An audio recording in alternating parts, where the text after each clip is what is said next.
Assalamualaikum warahmatullahi wabarakatuh. Kami dari CPP Angkatan 8 Kabupaten Banyumas akan mempraktikkan proses coach dengan teknik Tirta. Saya Muslihatin sebagai pengamat. Saya Istiqomah sebagai coach. Kemudian saya Arya Gustiani sebagai coaching.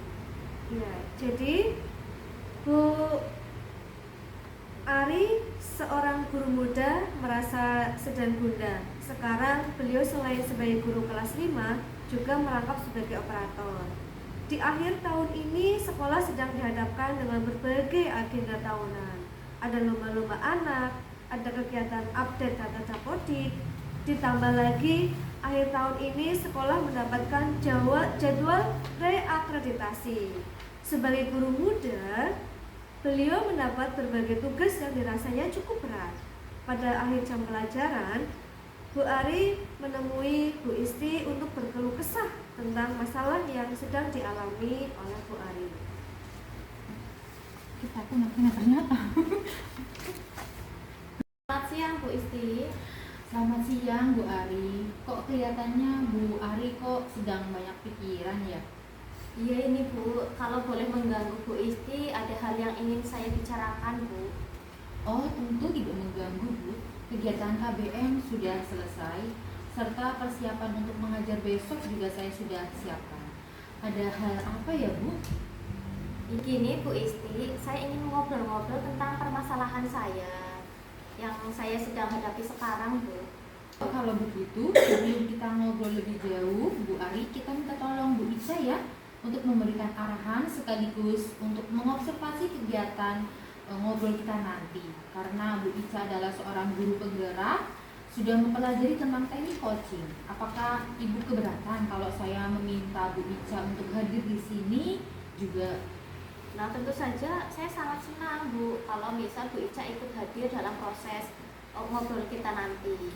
Betul Bu, sebentar Bu, saya akan bicarakan dulu dengan Bu Ica. Bu Ica, maaf mengganggu. Ini Bu Ari sedang ada yang ingin dibicarakan dengan saya. Dan saya bermaksud menjalankan proses coaching. Apakah Bu Ica bersedia memberi bimbingan dan observasi kegiatan nanti? Bagus itu Bu Isti, kalau Ibu mempunyai rencana untuk coaching, baik, saya akan berusaha menerapkan ilmu saya sebagai observer dalam proses coaching nanti. Terima kasih Bu Ica, saya mohon arahannya nanti. Baik, Bu Isti dan Bu Ari, coaching merupakan proses menuntun seseorang agar menemukan jalan permasalahannya sendiri. Jadi, perlu diketahui bahwa peran masing-masing dari Bu Isti maupun Bu Ari jangan sampai tumpang tindih. Nah, untuk melakukan praktek coaching, Bu Isti masih ingat kan tentang kompetensi inti yang harus dipenuhi? Masih Bu, ada 3 kan ya. Yang pertama kehadiran penuh, mendengarkan aktif, dan mengajukan pertanyaan yang berbobot. Seperti itu kan ya Bu? Nah, sudah lancar ternyata ya Bu Isti. Nah, Bu Isti tekankan yang kuat untuk proses coaching nanti ya Bu. Iya Bu, itu Bu, masalahnya tentang mengajukan pertanyaan yang berbobot itu loh. Kira-kira pertanyaan yang seperti apa ya Bu? Saya itu agak ragu, takut salah. Ini coba menggunakan kata-kata seperti ini. Bisa dicatat atau diingat-ingat ya Bu. Siap Bu. Yang pertama, apa ide dari Bu Ari? Nah, seperti itu. Kemudian, menurut Bu Ari, bagaimana sebaiknya? Aktivitas apa saja yang ingin Bu Ari lakukan? Siapa yang kira-kira bisa membantu Bu Ari? Seberapa baik langkah yang sudah Bu Ari lakukan? Dan masih banyak lagi Bu, untuk menggali pertanyaan-pertanyaan yang sekiranya memang butuh untuk digali lagi dan bisa menyelesaikan permasalahan yang Bu Ari nanti hadapi. Jadi contoh yang Bu Ica sampaikan kok tidak ada kata-kata mengapa ya? Kok tidak ada kata kenapa? Apa itu tidak boleh ya Bu? Iya, memang tidak boleh karena kita memang menghindari apa yang namanya catching. Seperti yang kita pelajari, kita tidak boleh melabel atau menyamakan kondisi dengan kita. Jadi intinya, Bu Ari nanti bisa mengembangkan dirinya sendiri dan menyelesaikan masalahnya sendiri. Oh begitu ya Bu. sekarang terima kasih untuk Bu Ica atas pencerahannya. Nah, untuk Bu Ari, karena sebagai coaching, jangan sungkan untuk mengutarakan yang sebenarnya apa yang Ibu alami dengan jujur dan coba gali kekuatan Ibu secara maksimal agar proses coaching nanti berjalan lancar. Baik Bu, berarti saya harus terbuka ya Bu Ica ya? Betul. Mari kita buat kesepakatan tentang rubrik penilaian percakapan coaching terlebih dahulu ya. Baik Bu. Rubrik penilaian ini nanti berfungsi sebagai pedoman bagi saya dalam mengamati, menilai coach dan coachee selama percakapan coaching. Iya. Lalu hal-hal apa saja yang menjadi poin penilaian dalam rubrik penilaian coaching Bu? Menurut saya, intonasi, ekspresi, kompetensi inti coaching yang dikembangkan dan diobservasi serta alur ceritanya Bu. Kelima poin tersebut masuk dalam rubrik penilaian coaching. Baik Bu, saya setuju kelima poin tersebut. Oh begitu. Kemudian ada apa indikator ketercapaian dari tujuan pengembangan yang diinginkan Bu? Karena saya ingin mengembangkan kompetensi kehadiran penuh, maka yang akan saya jadikan indikator adalah memusatkan perhatian dan memberikan pernyataan positif. Berarti ada dua indikator yang menjadi patokan ketercapaian dari tujuan pengembangan yang diinginkan, yaitu memusatkan perhatian dan memberikan pernyataan positif. Betul sekali Bu.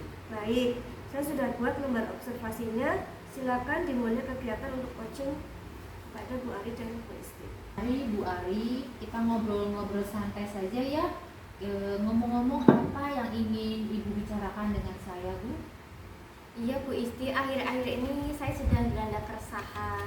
Saya juga ingin mendapatkan solusi dari keresahan yang saya alami ini Bu. Baiklah Bu Ari, semoga dengan pertemuan ini Bu Ari mendapatkan solusi atas keresahan panjenengan dan semoga saya bisa membantu Ibu. Iya. Nah, Bu Ari, coba ceritakan apa yang membuat Bu Ari itu resah saat ini. Ya begini Bu Isti, akhir-akhir ini saya merasa kelelahan. Selain itu juga selain kelelahan, saya juga merasa banyak sekali menerima tugas-tugas yang padat dari sekolah seperti itu Bu. Maksudnya Bu Ari itu tidak mampu yang mana ya Bu? Saya lihat Bu Ari ini selalu bisa menghandle semua tugas dan kegiatan Bu Ari yang meskipun padat. Coba Bu Ari ceritakan detailnya yang apa yang Ibu rasakan. Nah seperti ini Bu Isti, yang seperti Bu Isti ketahui bahwa sekarang ini selain mengajar kelas 5, saya juga dibebankan banyak sekali tugas-tugas tambahan seperti lomba-lomba di mana saya diminta untuk melatih dan membimbing, kemudian ada rekon bos, kemudian ada update dapodik, kemudian ada kegiatan ANBK, dan yang terakhir ada persiapan reakreditasi sekolah, di mana semua tugas tersebut dibebankan kepada saya. Saya rasanya ingin menyerah Bu. Bu Ari, melihat persoalan ini dari mana Bu? Begini Bu, saya merasa bahwa kegiatan dan tugas-tugas yang banyak tadi hanya dibebankan kepada saya Bu, seperti membimbing lomba, kemudian mempersiapkan ANBK, kemudian rekon bos dan kegiatan-kegiatan lainnya. Padahal tidak, di sekolah itu banyak sekali guru atau rekan lain. Nah, saya merasa bahwa kepala sekolah hanya memberikan beban tugas itu kepada saya, seperti itu Bu. Nah, lalu menurut Bu Ari, apakah tugas-tugas yang Bu Ari tadi sudah sampaikan itu menyita waktu Bu Ari? Ya benar sekali Bu, kegiatan tersebut sungguh menyita waktu saya, bahkan baik di sekolah maupun di rumah. Baik Bu Ari. Nah, menurut Bu Ari, apakah dengan Bu Ari menyerah akan menyelesaikan masalah Bu? Kalau menurut saya sih iya Bu, karena kan dengan menyerahkan tugas yang saya kerjakan tadi kepada orang lain, saya menjadi bebas tugas sehingga saya bisa mengerjakan tugas pokok saya dengan baik. Jadi saya merasa tidak terbebani seperti itu. Baik Bu Ari, bukankah dengan mengabdikan diri guru sebagai guru itu juga melekat tugas-tugas lain selain tugas pokok seperti tugas-tugas yang tambahan yang tadi sudah Bu Ari sampaikan? Oh iya ya Bu, menjadi seorang guru harus iya ya Bu, menjadi seorang guru itu harus menguasai 4 kompetensi. kompetensi seperti kompetensi pribadian, pedagogik, sosial, dan profesional. Tapi kalau apa-apa saya merasa capek Bu. Baik Bu Ari, sekarang coba Bu Ari sejenak ambil nafas dalam-dalam, kemudian utarakan kira-kira apa kekuatan yang dimiliki oleh Bu Ari saat ini. Kekuatan apa ya Bu? Kekuatan saya mengabdikan diri sebagai guru Bu. Apa mungkin karena saya dianggap bisa mengerjakan segalanya sehingga KS membebankan banyak sekali tugas kepada saya ya Bu. Nah, kemudian apa lagi Bu? Misalnya, apakah Ibu pernah gagal atau terlambat menyelesaikan tugas yang diberikan ke Ibu dari kepala sekolah? Sepertinya tidak Bu. Selama ini ketika saya dibebankan tugas tambahan, saya berusaha sepenuh hati untuk mengerjakannya sehingga saya bisa selesai tepat waktu. Karena saya bisa memanage dan memilih tugas-tugas yang harus saya kerjakan terlebih dahulu. Nah, itu kelebihannya Bu Ari. Selain Ibu itu serba bisa, ternyata Bu Ari itu juga pantang menyerah. Bu Isti bisa saja memuji saya. Ya Bu, saya punya motivasi agar apa yang ditugaskan kepada saya itu selesai dan hasilnya baik. Seharusnya saya menerima dengan sabar ya Bu apa yang saya lakukan. Nah, saya merasa bahwa yang saya lakukan memang salah, tapi kemarin saya terbawa emosi karena saya bingung apa yang selanjutnya bisa saya lakukan. Jadi saya ingin mengutarakan untuk menyerahkan tugas-tugas tambahan tersebut kepada orang lain. Nah, selain hal itu, menurut Bu Ari, adakah yang bisa membantu di sekolahan? Kalau itu di sekolah ini selama ini saya meminta pertolongan kepada Bu Indar, Bu guru PJOK kita, karena beliau ini ringan tangan dan mau membantu meringankan tugas saya. Nah, setelah Bu Ari sudah menceritakan, kira-kira apa yang akan Bu Ari lakukan setelah ini untuk menghilangkan keresahan karena emosi Bu Ari? Saya akan mengambil nafas sejenak Bu. Iya. Saya akan mengambil nafas sejenak Bu, kemudian saya berencana untuk melakukan pergi ke pantai Bu untuk merefresh pikiran saya. Lalu bagaimana Bu Ari memperbaiki keadaan ke depannya? Saya berencana untuk menemui kepala sekolah Bu, kemudian untuk mengutarakannya tentang rencana saya ingin menemui kepala sekolah Bu untuk mengutarakan maksud saya mengajak Bu Indah dan rekan sejawat lainnya untuk bekerja sama. Sangat bagus Bu. Solusi yang akan dilakukan Bu Ari sudah sangat luar biasa untuk mengatasi masalah yang Bu Ari hadapi. Nah, Bu Ari bisa berbagi tugas dengan guru lain yang dianggap Bu Ari mampu ya. Namun betul juga yang Ibu utarakan tadi, jangan lupa memberitahukan kepala sekolah agar beliau juga mengetahui tentang keadaan Ibu yang sebenarnya.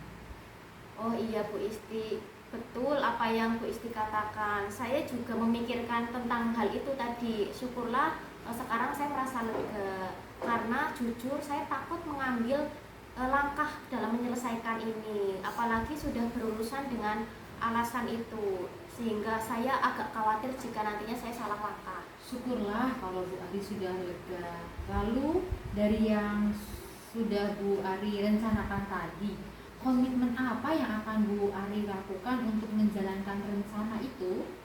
Mengetahui ini rencana saya untuk memberitahu kepala sekolah, saya berencana untuk meminta maaf Bu atau mengenai memberitahu kepala sekolah, saya akan mengutarakan permohonan maaf Bu karena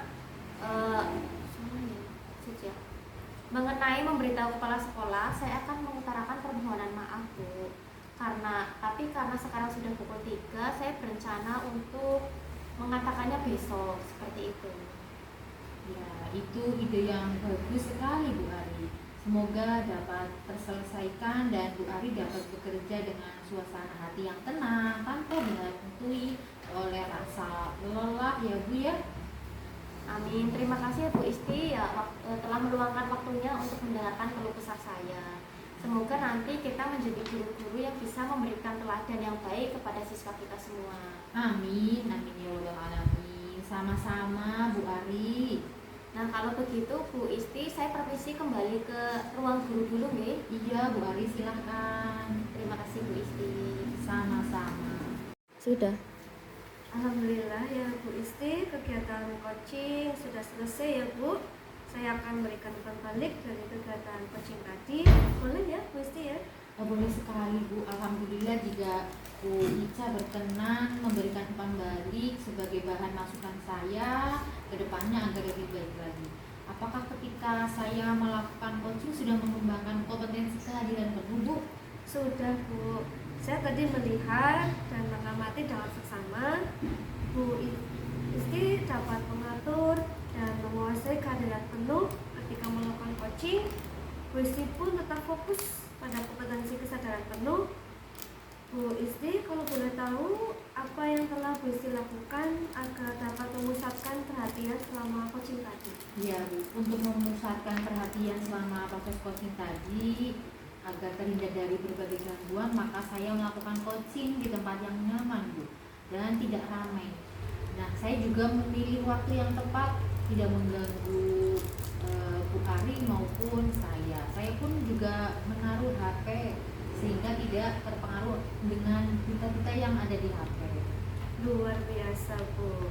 Sesuai dengan pengamatan saya tadi, lalu apa yang telah Bu Isti lakukan untuk memberikan pernyataan positif selama coaching? Nah, untuk memberikan pernyataan positif, saya berusaha untuk berpikiran positif Bu. Saya mendengarkan dan memahami cerita dari coaching, yaitu dari Bu Ari.